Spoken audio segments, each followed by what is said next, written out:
musim hujan kayak gitu kan ya. Terus pada daun udah nih keluar yang bercak-bercak seperti ini, dia menimbulkan bau busuk gitu.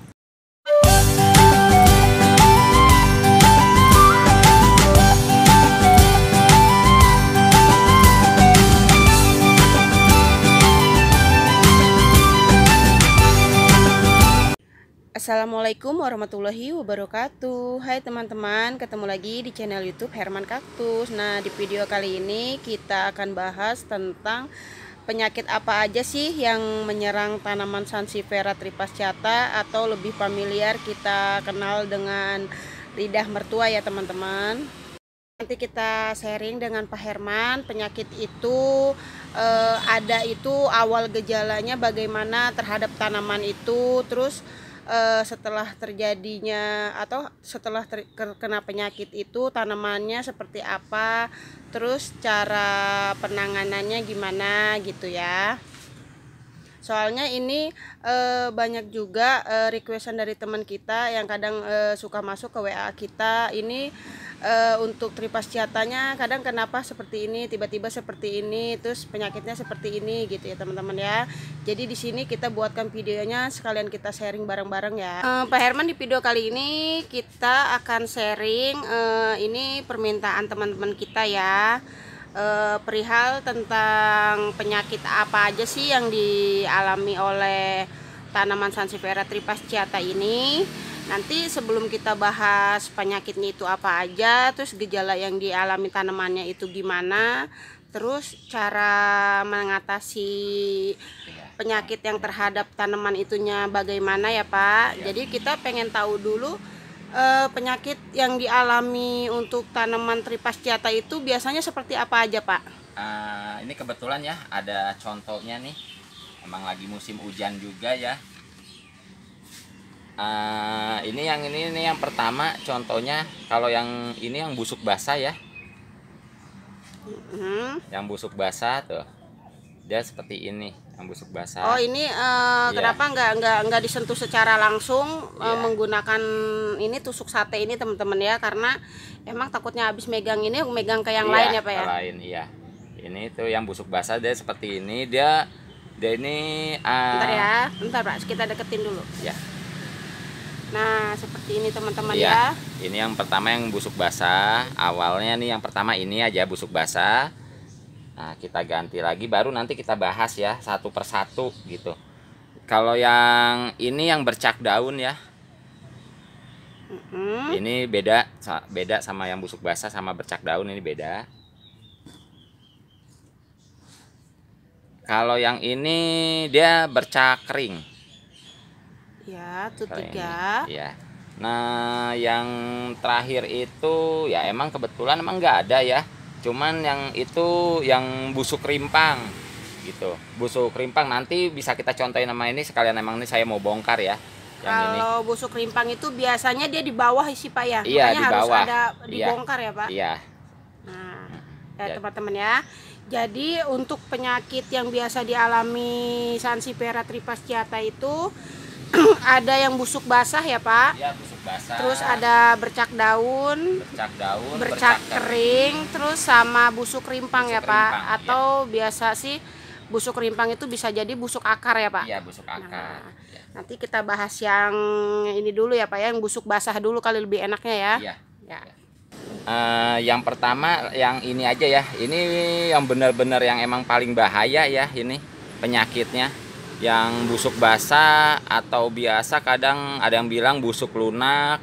Dia ini terjadi ini karena kena serangan bakteri Erwinia carotophora ya ini.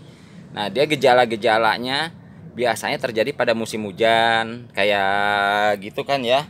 Terus pada daun udah nih keluar yang bercak-bercak seperti ini, dia menimbulkan bau busuk gitu. Kadang dia kayak kelihatan basah berlendir gitu ya iya, Pak? Iya berlendir dia. Nah ini kan basah. Beda kan dengan yang ini mah beda. Kalau ini kalau dia nggak basah, cuman kelihatan nggak kalau ditaruh gini? Kelihatan. Nah ini kan yang ini basah, kalau yang ini enggak. Iya. Gitu. Cuman biasanya kalau yang basah lunak itu dia kebanyakan tuh menyerang di pucuk ya Pak ya biasanya ya? Iya, dia kadang-kadang tuh di pucuk-pucuk kadang, ya itu kadang di tengah, dari tengah yang daun, keserang dari pucuk. Makanya kan emang kebetulan ini pas lagi musim hujan nih, emang nih ya sempet nggak kekontrol. Ntar sekalian saya emang mau pisahin, ada anaknya kan, ini dua sayang. Nah, nanti buat pembahasan yang ke busuk rimpang atau rizoma atau busuk akar gitu aja ini nanti. Nah, dia ini kalau mengatasinya ya kayak begini ya, ya terutama ini apa namanya, langsung pisahin dari yang lain. Ini kalau bisa langsung aja dipotong. Kalau udah keadaannya udah begini, udah parah, langsung aja potong. Kalau emang posisi ada anaknya, tapi kalau emang belum ada anaknya, buang. Udah langsung buang, bakar. Kalau gini emang udah susah. Susah ya, Iya, kecuali kalau emang belum terlalu menjalar, coba iya, dipakein fungisida biasanya Pak ya. Dipakein fungisida. Contoh dari sininya taburin aja langsung fungisidanya. Misalnya ini masih posisinya nggak Belum begini menjalar ya, ya, belum menjalar ya. terlalu menjalar, belum parah. Nah, ini di sini aja langsung fungisida langsung. Nah, kalau emang dia dikasih fungisida tetap basah, menjalar terus dia nggak kering, lebih baik dibuang aja ya Pak ya. Iya, kalau misalnya nggak ada anaknya. Tapi kalau ada anaknya potong dulu, terus anaknya itu dicuci langsung, dicuci bersih, bekas potongan yang anaknya itu, yang rimpangnya itu atau rizomanya itu langsung aja diolesin fungisida. Karena ini kan hasil dari induk yang sakit ya. Jadi emang harus bener-bener ini steril gitu. Jadi anaknya ini harus bener-bener steril. Medianya pun langsung ganti yang bener-bener steril. Soalnya ini media kayak gini, ya medianya udah pasti takut ada bakterinya juga gitu di sini. Oh ya Pak, nih kan ada pertanyaan dari teman kita tuh biasanya seperti ini nih Pak. Kan dia tiba-tiba kan dia nanya gini, ya. Tanamannya dia itu terkena busuk daun ini ya Pak ya. Yang busuk basah ini ya, busuk ya, lunak. maaf busuk basah ya. Nah terus kan kita tanya medianya bagaimana, penyimpannya bagaimana gitu. Ternyata sih dia bilang untuk medianya dia udah poros, dia untuk penyiramannya dia bagus, untuk penyimpanannya juga dia matahari cukup gitu. Nah ternyata itu semua juga bisa menimbulkan adanya jamur atau bakteri. Dengan tidak sengaja mungkin tangan kita kotor ya Pak, tangan atau alat-alat yang misalnya biasa ya. Untuk nanam itu alat-alat itu kadang dia kan kotor kayak gitu, tanpa sengaja kan tangan kita megang-megang gitu. Ya.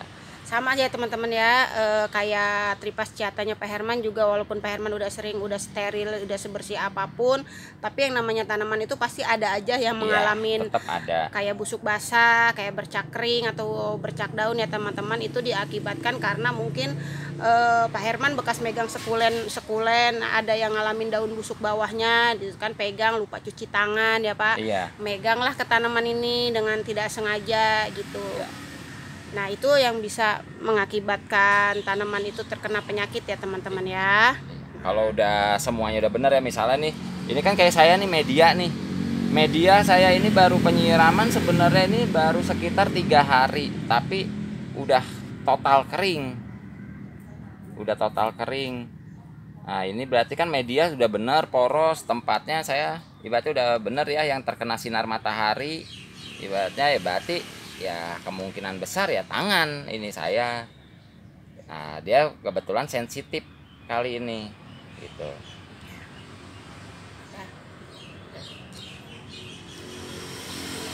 Nah teman-teman, ini tadi yang udah dijelasin Pak Herman, ini penyakitnya itu yang dinamakan busuk basah ya teman-teman.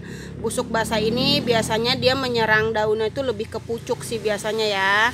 Nah di si busuk basah ini biasanya dia itu daunnya tuh mengeluarkan kayak berlendir gitu, basah ya teman-teman. Terus mengeluarkan bau ya Pak ya, bau yang khas ya, bau yang khas. Nah kalau emang teman-teman udah nemuin ada penyakit kayak begini nih di tripas ciata punya teman-teman, langsung pisahin dari yang lain kan takutnya nular. Nah setelah itu penanganannya teman-teman bisa langsung olesin sama fungisida ya kalau emang belum terlalu menjalar ke daun yang lain.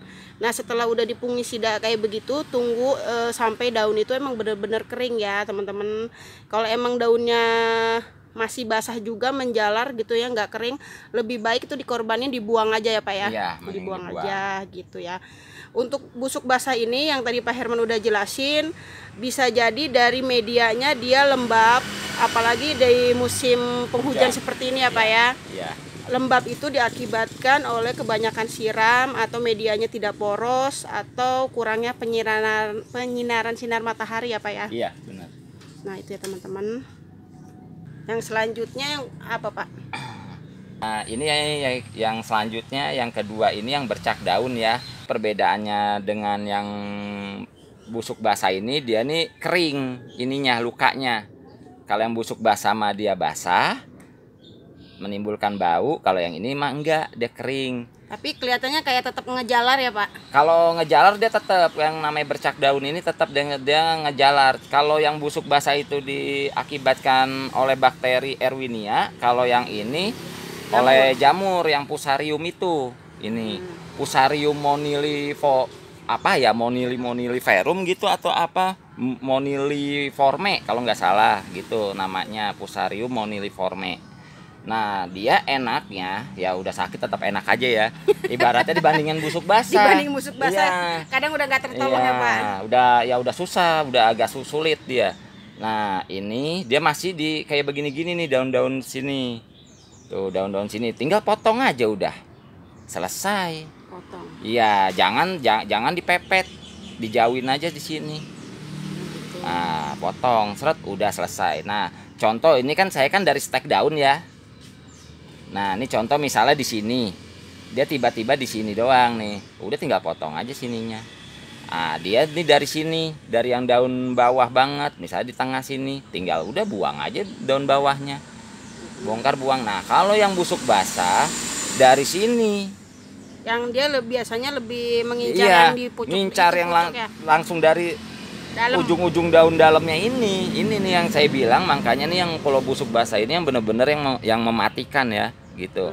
Penyakit Jarang-jarang bisa diselamatin ya Pak. Ada sih saya yang alhamdulillah Ya. alhamdulillah karena itu udah langsung ditangani langsung sih Pak ya. langsung Kalau telat sedikit ditanganin cara penanganannya ya. dia bisa langsung Nah, nggak ketolong ya Pak. enaknya kalau yang busuk basah gitu ya udah kita bisa buat bahan tanian. Jadi tinggal nungguin anak-anak aja indukan ya Pak? indukan aja, jadi indukan tanian. Tapi kalau emang udah nggak selamat ya udah buang gitu, musnahin gitu. Nah kalau ini udah tinggal potong aja, itu doang sih. Nah kalau aman. biasanya kalau untuk yang bercak daun ini nih gejala awalnya kenapa nih Pak? Kalau ini biasanya medianya. Sama Ya, enggak, masalahnya di media juga. asam, terlalu asam medianya biasanya. Jadi medianya tuh udah lama, udah ini kayak gitu. Cuman kita nggak ganti-ganti. Nah, ini kan baru saya ganti, cuman saya belum potong gitu. Oh, jadi itu fungsinya kadang kita harus mengganti media per 4 bulan atau 6 bulan itu untuk menghindari si media itu terlalu keasaman ya Pak? Terlalu keasaman, iya. Itu terutama biasa bercak daun itu media, terutama media terlalu asam. Itu doang sih. Apa kalau dari cara penyiraman atau tempatnya berpengaruh nggak Pak? Kalau ini kan tetap dia jangan tempat lembab intinya. Oh, gitu ya. Kalau tempat lembab, pokoknya memang kalau kadang kan nggak semua ya, ada tempat yang panas kayak gitu ya, tempat lembab nggak apa-apa, tapi kayak seminggu sekali itu tetap dikeluarin kayak seminggu sekali. Nah, terus biar dia terkena sinar matahari. Terus Pak, biasanya untuk cara penanganan bercak daun ini bagaimana Pak? Yang tadi saya bilang ini kalau bercak daun kan lebih mudah dari ini ya, tinggal potong aja. Cuman jangan dipepet damas luka, dijauhin di sini. Potong. Udah tinggal potong aja. Tapi ingat sterilin dulu yang alat potongnya. Itu. Tangan juga ya Pak? Ya, tangan, alat pertaniannya, iya. bukan alat pertanian, sebenarnya alat bertanamnya yang biasa digunain teman-teman untuk menanam itu diusahakan steril, yang dikatakan steril itu dicuci dulu teman-teman ya alatnya, terus tangannya jangan bekas megang ke yang tanaman yang luka lagi gitu ya. Pisaunya olesin aja langsung olesin fungisida. Iya, pisaunya langsung aja olesin fungisida, langsung potong seret udah. Itu aman dia. Nah, ini yang bekas luka potongnya ini Nah, kalau misalnya waktunya nyiram ya jangan kesiram dulu, Oh, jadi usahain. usahain di medianya dulu ya. Ya, di medianya dulu. Yang penting bekas luka potongan ininya jangan. Ini kita bicara kalau yang tadi yang luka daunnya ini kita potong, kita buang, itu kalau bicara kalau emang media tanamnya udah aman ya Pak. Iya, udah Nah, aman. tapi kalau media tanamnya emang nggak aman, yang dibilang tadi Dibongkar. keasaman, dibongkar, diganti, dicuci dulu ya temen ya, Ya, akar-akarnya akarnya dicuci semua ya, sampai kering, baru nanti sesudah bersih baru ditanam dengan media yang baru ya Pak. Iya, ya kalau mau sekalian potong di saat udah dibongkar itu potong, langsung cuci yang bersih gitu. Nah, saya ulangi lagi teman-teman ya. Ini yang kedua ini penyakitnya yang biasa disebut bercak daun ya teman-teman ya. Cuman bedanya bercak daun ini sama yang busuk basah, dia walaupun udah kering tetap dia menjalar ya teman-teman ya, lukanya ini ya ke daun yang lain. Usahain sih kalau emang teman-teman udah nemuin penyakit yang seperti ini, sama seperti penanganan yang tadi, kita pisahin dulu dengan tanaman yang lain. Nah, lebih baik dipotong aja daunnya ini teman-teman ya, daripada dia menjalar ke yang lain gitu ya. Nah, yang Pak Herman bilang tadi, kalau memang medianya ini udah steril, udah bersih, udah penggantian tapi dia tetap kena seperti ini, gunting daunnya. Tapi kalau memang medianya belum pernah diganti atau udah terlalu keasaman, diganti dulu medianya dengan media yang baru ya teman-teman ya. Selanjutnya yang apa Pak? Ini yang bercak kering ya. Kalau ini sih yang masih aman, karena dia emang kalau dia kelihatan nggak? Ya, sip, gila gitu. Ya, siap. Nah, yang paling aman sih sebenarnya ini kalau dibilang penyakit, tapi masih aman ini. Kalau dia emang nggak akan meluas. Kalau yang bercak kering ini biasanya dia sama di tempat lembab juga. Ini tapi bukan dikarenakan kayak media asam gitu, enggak, tapi media kadang baru ganti tiba-tiba dia begini. Nah, itu biasanya dia cuman kebanyakan siram aja sih. Terus Nimbulin udah ini. kebanyakan siram, mungkin Iya. sinar mataharinya kurang kali Pak Sinar ya. mataharinya kurang, ya. Mungkin betul, kayak banyak. seminggu sekali dia nggak ada kena Iya, penyinaran gitu ya Pak. penyiraman disiram aja tiap hari, disiram tiap hari. Ya ini menimbulkan kayak begini. Terus medianya dia terlalu lembab, bahkan kadang 2 atau Iya. 3 hari sering Iya, disiram gitu iya. Pak ya. Kalau dia bukan dikarenakan asam ya, bukan, karena ada yang kelebihan penyiraman tapi sinar mataharinya kurang. Biasa kalau busuk kering. Busuk kering yang bercak kering ya. Yang bercak kering. Jadi kalau yang bercak kering ini mah nggak usah khawatir, nggak usah takut gitu ya. Aman itu Pak ya. Aman kalau ini. Udah begini dia nggak akan beleber kemana-mana, dia nggak. Nah, biasanya yang pernah saya lihat kalau bercak kering itu dia lama-lama nanti si yang bekas lukanya itu seperti kelihatan kayak benang ya Pak. Iya, nanti dia lama-lama nih nanti kelihatan semakin tipis dia nih, kayak kelihatan kayak benang-benang serat-seratnya itu ini, serat-seratnya ya, itu. Maaf ya teman-teman, tadi kita break sebentar karena adzan asar. Ini kita lanjutkan lagi dengan penyakit yang Ini bercak kering. bercak kering ya teman-teman Iya. ya. Ini emang kalau naruhnya di dalam ruangan, usahain penyiramannya seminggu sekali. Sekalian itu Pak ya, kena Iya, sinar matahari itu biar udah habis tidak- penyiraman iya, ya teman-teman penyiraman ya. biar kena, iya. Nah, kalau apalagi musim hujan kayak gini, sekalian disemprot fungisida gitu. Setelah disiram, semprotin fungisida. Jadi biar aman, terutama yang sela-selanya, yang sela-sela seperti ini, terutama apalagi yang jenis honey ya, yang punya jenis honey yang atau yang biasa disebut sarang burung ya. Dia kan lebih rapat lagi tatanannya, beda sama yang Futura sama Laurenti. Dia kan nggak bertumpuk-tumpuk daunnya. Ya. Oh, jadi untuk 3 penyakit yang menyerang daun ini sebenarnya yang lebih berbahaya itu yang busuk daun, yang busuk basah ya Pak ya, maaf ya, yang busuk yang basah. busuk basah ya Iya, teman-teman yang ya. diakibatkan oleh bakteri. Bakteri Iya. yang Erwinia tadi ya Pak ya. Erwinia, iya, Erwinia Nah. carotophora. Ya, nah teman-teman kalau untuk yang bercak kering seperti ini sebenarnya teman-teman gak usah terlalu khawatir ya, karena ini enggak terlalu parah banget sebenarnya ya Pak ya. Iya. Yang penting teman-teman ini aja lihat lagi kondisi media tanamnya dari cara penyiramannya, terus jangan maksudnya usahain kena sinar matahari kayak seminggu sekali ya teman-teman ya. Terus Yang ini sih sebenarnya ada ya, sebenarnya sih bukan penyakit, cuman ini buat tambahan aja ya sebelum kita yang bahas busuk rimpang ya, atau ini masih bahas yang daun ya Pak ya, ya. ini kita yang bahas yang ke daun aja. Nah, itu ini sebenarnya bukan penyakit, tiba-tiba dia di sini pinggiran sini tuh panjang. Di pinggiran sini tuh panjang, dia kering, tapi sedikit doang di pinggir-pinggirnya. Ini kan hijau nih, misalnya pas yang di hijaunya aja nih begini, kan dia kan nggak begitu lebar kan hijaunya ini. Nah, yang pas di hijaunya gini panjang. Atau dia ada yang di sini langsung Ujung kuku. iya, tapi dia coklat, dia tuh cuman coklat begini, terus kering coklatnya begini. Itu biasanya itu tempatnya terlalu panas, biasanya itu yang disebut daun terbakar. Daun terbakar ya. Sebenarnya sih bukan penyakit, cuman gitu. hindari aja teman-teman ya, aja. agar tanaman tripasiata teman-teman tuh biar tetap bagus aja, cantik ya indah dilihat ya Pak ya. Iya, kalau yang kayak penyakit gini kan dia ada merahnya tuh ya, ini tuh yang merah kayak gini merahnya tuh dia agak ke oren-orenan gitu ya Pak ya. Coklat yang merah yang nih, titik yang itu iya, ya, yang titik ininya tuh, yang ininya. Ini kan yang untuk ngebleber yang ini nih masih coklat ininya. Itu yang kuning, justru nih kuning tuh yang begini ya tuh ngeblebernya. Kalau ini yang coklat yang kemerahan. Kelihatan ya? Pas. Ini tuh. Ini coklat kemerahan nih, intinya nih titik jamurnya di sini. Terus dia lama-lama berkembang. Banyak bleber gitu. Lebar ya? Iya, gitu. Kalau daun terbakar sama bercak kering nggak ada yang itu yang perlu dikhawatirkan ya, maksudnya yang coklat kehitaman itu ya. Nah, nggak ada, sama yang daun terbakar masih kayak ya. agak basah gitu ya Pak. Iya.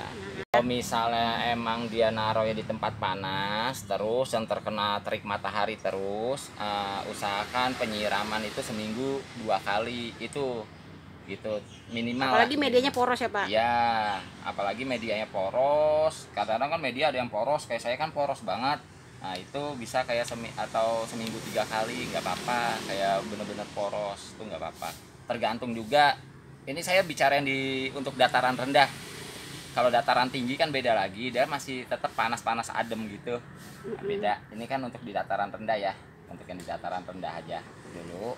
Untuk yang di dataran tinggi berarti tinggal sesuaiin aja gitu penyiramannya. Berarti kan kalau dataran tinggi walaupun panas tapi dia ada hawa dingin, ada hawa adem-ademnya. Hawa adem gitu ya. Iya, jadi tetap dikurangin penyiramannya justru di dataran tinggi. Ya mungkin kalau di sana kan yang tahu kondisi tanaman itu kan kita masing-masing yang Iya. tahu di rumah itu ya teman-teman ya. Iya. Nah, yang terakhir ini yang busuk rimpang ya, atau rizoma rimpang itu, atau rizoma. Terus ada lagi yang bilang busuk akar. Ya, ini bisa saya buka ya. Ini yang busuk basah ini sebagai kita contohin untuk yang untuk busuk rimpang ya teman-teman ya. Busuk rimpang atau seringnya yang busuk akar ya teman-teman. Nah, ini pisaunya yang udah begini ya, sterilin ini. Yang udah diolesi fungisida ya teman-teman ya. Ini pisaunya jangan digabung-gabung untuk yang lain ya teman-teman ya, untuk yang tanaman aja gitu ya.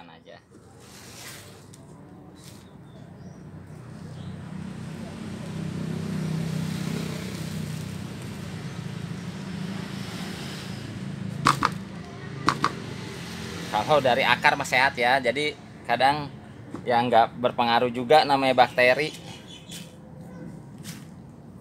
Akarnya cakep banget ya teman-teman ya, karena emang ini medianya mah bagus ya, poros teman-teman ya. Karena kan untuk bakteri atau jamur kan walaupun udah sesteril apapun kadang dia ini aja menyerang aja sih Pak ya. Iya, ini misalnya ada yang punya kayak busuk basah. Ini seperti ini, tiba-tiba udah ada anaknya. Ada anaknya seperti ini ya. Anaknya kan kecil. Berarti cara motongnya itu dari sini, dari yang pangkal induknya. Jangan yang dari anaknya diambil satu-satu, jangan. Dia jadi biar bisa makanannya tuh masih tetap dari yang induk ini nih, yang sudah dipotong ini. Yang penting yang penyakitnya udah dibuang ya. Iya, penyakitnya yang penting udah dibuang. Nah, ini kan langsung gini. Tuh. Ada kan nih titik. Titik. Sampai dia bener bersih. Usahain. Nah, teman-teman. Bersih. yang disebut rimpang itu, Nah. ini dia tuh kalau kata kita ini yang batang yang di bawah kependem ini nih Pak ya, Iya. yang nyambungin antara anak dan Iya, rimpang. induk ya. Nah, ini soalnya kan kayak tadi nih masih saya potong nih. Nah, ini kan awal nih, berarti dia masih sakit. Ya, dia masih sakit. Kalau yang ini mah udah bersih, aman. Nah, ini kan kadang kan kita nggak diolesin lagi ya, kadang-kadang suka nggak diolesin lagi, main tinggal tanem aja begitu. Tapi kalau yang udah berbicara master ya kita Iya. ya itu udah di luar Iya, iya. kita ya Pak ya. Iya. Ini mah untuk menghindari ya Untuk teman-teman menghindari ya. aja tetap ini kasihin fungisida ya, diolesin langsung, jangan pakai tangan. Bisa pakai cotton bud. Pokok apa-apa jangan pakai tangan. Gitu. Pakai alat lagi, pakai alat lagi ya, cotton bud semua. Cuman tapi dicuci dulu. Medianya dibersihin semua, dicuciin, udah begini dicuciin, ntar baru diolesin yang fungisida itu pakai cotton bud ya, semua diolesin. Walaupun yang nggak lukanya juga diolesin. Biasanya kalau busuk rimpang itu terjadi pada pemisahan anak, busuk rimpang. Nah, rimpangnya ini dia nggak putih begini, nanti ya coklat kehitaman gitu. Itu kalau Busuk. yang selain kita habis pemotongan anak, gejala awal biasanya terkena busuk rimpang atau akar itu gimana Pak? Daun nggak seger. Oh, daun nggak segar. Iya, walaupun kita siram kok ini daun nggak seger. Biasa kan mungkin ya, lambat iya, kali Pak ya. lambat ya, pertumbuhan lambat. Karena dia di sini busuk. Kalau busuk rimpang itu sama, mematikan juga. Lebih parah dari, sebenarnya kata saya lebih parah dari busuk basah itu. Karena dia emang udah pangkal dari akar gitu kan. Jadi kalau kata di dunia aglo mah dia yang kena spot merah gitu ya Pak? Spot merah semua sih sebenarnya, semua kalau yang dinamanya. Cuman kan kalau ini kan dia disebutnya bukan batang ya, rimpang ya. Kalau ini karena kan nggak memiliki batang kalau jenis yang tripasciata ini ya. Jadi ya tetap dia penyakitnya tetap disebutnya spot merah. Pada intinya spot, namanya penyakit kan spot merah semua kok untuk tanaman semua. Oh, berarti kan tadi kalau yang gejalanya yang kita tahu berarti daunnya kurang segar, pertumbuhannya lambat, terus yang dari pucuknya itu mungkin kan dia biasanya kan keluar pucuk itu kok nggak cepet, lambat aja, ya. gitu Terus ya, Pak. kecil, terus nggak segar, intinya nggak segar. Daun tuh kelihatan kayak layu aja, nggak segar, kan beda sama tanaman kayak begini. Nah, ini kan seger, daunnya seger, daunnya. Berarti ya. itu cara penanganannya harus langsung dibongkar ya Pak? Dibongkar langsung. Nah, dibongkar. terus biasanya selain dari habis pemotongan anak gitu, untuk busuk rimpang itu disebabin karena apa Pak? Apa media juga berpengaruh gitu Pak? Ya media, makanya kalau habis pemisahan anak itu media emang bener-bener yang harus yang baru. Harus yang baru ya. Apalagi yang untuk anaknya gitu. Nah, itu yang gunanya yang kita kadang sebut media itu harus poros ya, karena gitu biar nggak ngendap air juga ya Pak. Ya, ini kan makanya kadang-kadang ada yang namanya reporting ya begini. Jadi reporting kenapa? Kayak apalagi yang udah main koleksian ya, yang udah main koleksian itu wajib banget, 4 bulan sekali itu wajib banget reporting. Jadi udah ganti medianya semua, cuci bersih, akarnya dicuci bersih, biarin dia sampai kering gitu. Enaknya mah sore, pengerjaannya sore. Namanya besok kita bongkarin, iya, biar dia sampai akarnya bener kering gitu. Gitu ya, jadi nanamnya besok ya. Besok. Eksekusinya mah untuk pemotongannya, untuk pembersihannya, pencuciannya sore gitu ya. Tapi itu jangan langsung ditanam teman-teman ya. Jangan langsung ditanam ya, besok. Jadi besoknya pagi langsung tanam. Itu boleh langsung disiram, terserah lah, mau langsung disiram silakan, nunggu 1 hari berikutnya silakan gitu, 1 hari setelah itu. Nah, pokoknya dari pembahasan yang sekarang ini saya ambil secara garis besarnya untuk penyakit yang dialami oleh Sansevieria tripasciata itu ada 4 ya teman-teman ya. Yang 1 itu cuma sekedar tambahan ya. Yang 4 itu, yang pertama itu penyakitnya ada busuk basah, ada bercak daun, bercak kering, busuk rimpang, dan yang terakhir itu tambahan itu yang daun terbakar ya teman-teman ya. Itu mah bukan penyakit sebenarnya ya.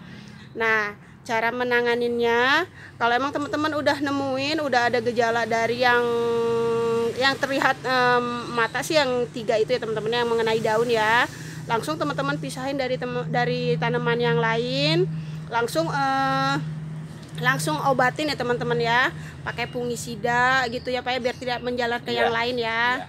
Nah gitu. Nah, sebelum luka itu kering atau sembuh, jangan dulu digabungin ke yang lain ya, ke yang lain dulu ya teman-teman ya. Dan usahakan untuk tanaman, sebenarnya sih mungkin untuk semua tanaman, tapi di sini karena saya bahas yang tripasciata, usahain yang kalau untuk media tanam tripasciata itu medianya yang poros ya teman-teman ya.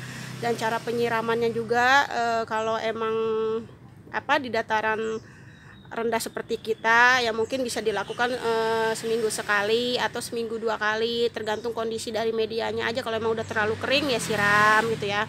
Tapi kalau emang teman-teman cara penyimpanan tanamannya ditaruh di indoor, itu seminggu sekali dikeluarkan di saat penyiraman dan butuh terkena sinar matahari, penyinaran sinar matahari itu ya teman-teman ya. Bagaimanapun tanaman juga butuh sinar matahari untuk proses fotosintesis ya Pak ya. Gitu.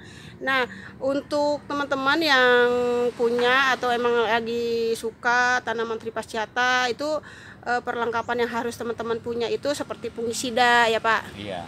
Obat hama gitu kan. Obat hama kan untuk mencegah datangnya hama, dan untuk video yang akan datang mungkin kita akan bahas yang tentang hama. Yang kalau yang sekarang kan masih kita bahas yang penyakitnya teman-teman penyakit ya. Penyakit nanti kita bahas yang hamanya ya Pak ya. Terus nanti kita buatkan lagi video gimana sih caranya media ini agar poros gitu ya, komposisinya dari apa aja gitu ya teman-teman ya. Ada lagi yang mau disampaikan Pak? Udah. Nah, video kita di kesempatan kali ini cukup sekian ya teman-teman ya, untuk pembahasan pencegahan untuk penyakit di tripasciata dan pencegahannya. Semoga videonya bermanfaat untuk teman-teman. Kurang lebihnya kami mohon maaf jika ada kata-kata yang kurang berkenan di hati teman-teman ya. Kita akhiri. Wassalamualaikum warahmatullahi wabarakatuh.